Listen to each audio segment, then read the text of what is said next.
Chapter 6 of the Science of Being Great, the Social Point of View. Without faith, it is impossible to please God, and without faith, it is impossible for you to become great. The distinguishing characteristics of all really great men and women is an unwavering faith. We see this in Lincoln during the dark days of the war. We see it in Washington at Valley Forge. We see it in Livingstone, the crippled missionary, threading the mazes of the dark continent, his soul aflame with the determination to let in the light upon the accursed slave trade which his soul abhorred. We see it in Luther and in Francis Willard, in every man and woman who has attained a place on the muster roll of the great ones of the world. Faith, not a faith in oneself or in one's own powers, but faith in principle, in the something great which upholds right, and which may be relied upon to give us the victory in due time. Without this faith, it is not possible for anyone to rise to real greatness.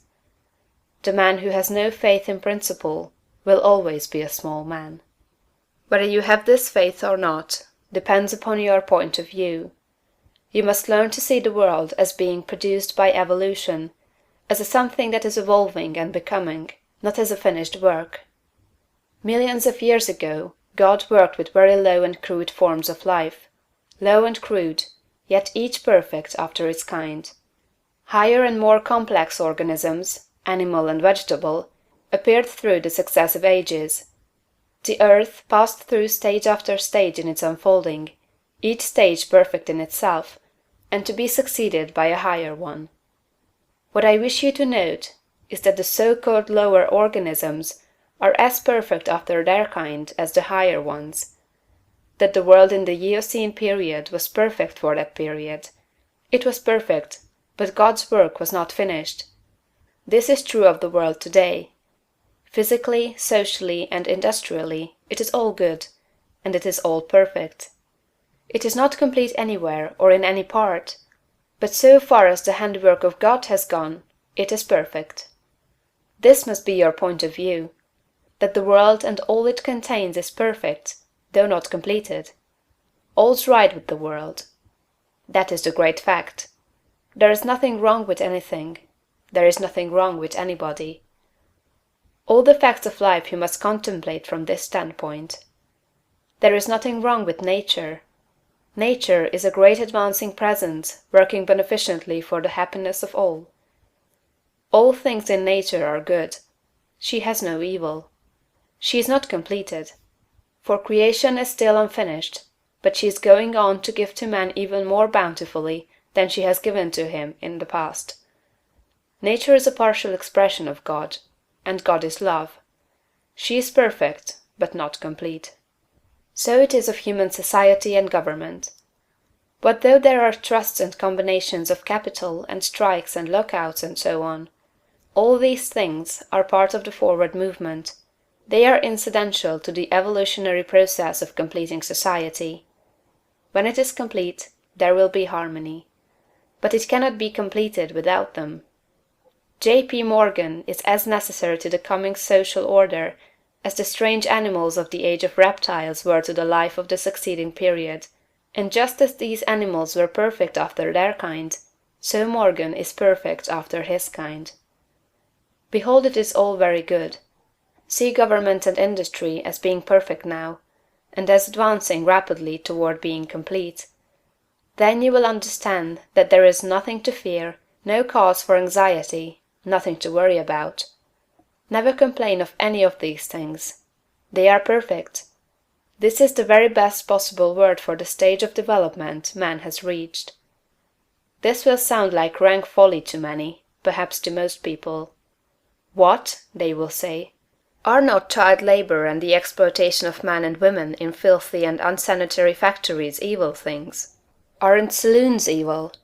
Do you mean to say that we shall accept all these and call them good? Child labor and similar things are no more evil than the way of living and the habits and practices of the cave-dweller were evil. His ways were those of the savage stage of man's growth, and for that stage they were perfect. Our industrial practices are those of the savage stage of industrial development, and they are also perfect. Nothing better is possible until we cease to be mental savages in industry and business, and become men and women. This can only come about by the rise of the whole race to a higher viewpoint. And this can only come about by the rise of such individuals here and there as are ready for the higher viewpoint.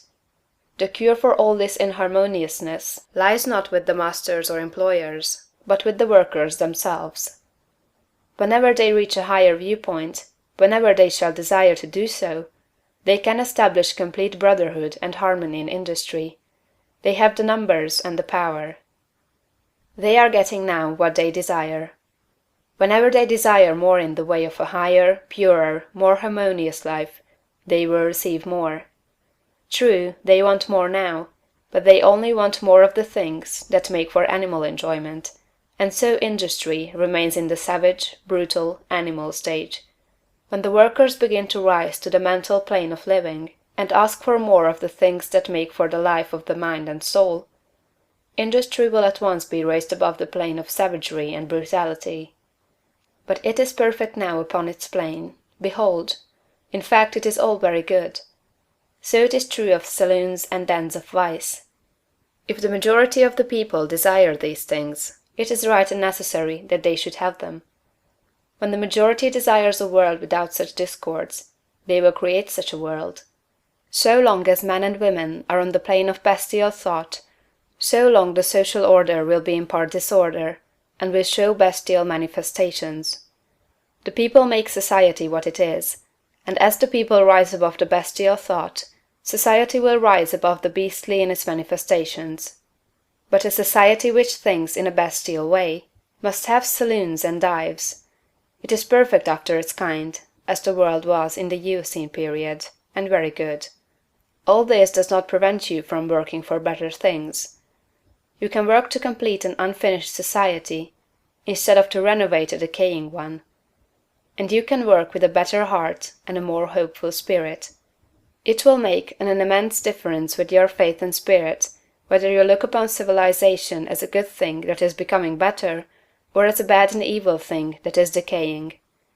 One viewpoint gives you an advancing and expanding mind, and the other gives you a descending and decreasing mind.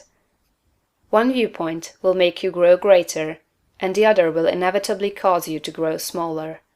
One will enable you to work for the eternal things, to do large works in a great way toward the completing of all that is incomplete and inharmonious, and the other will make you a mere patchwork reformer, working almost without hope to save a few lost souls from what you will grow to consider a lost and doomed world.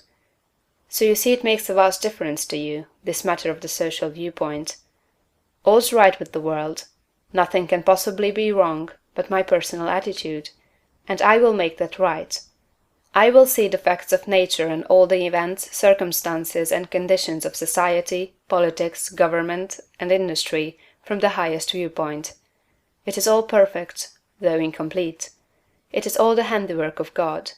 Behold, it is all very good.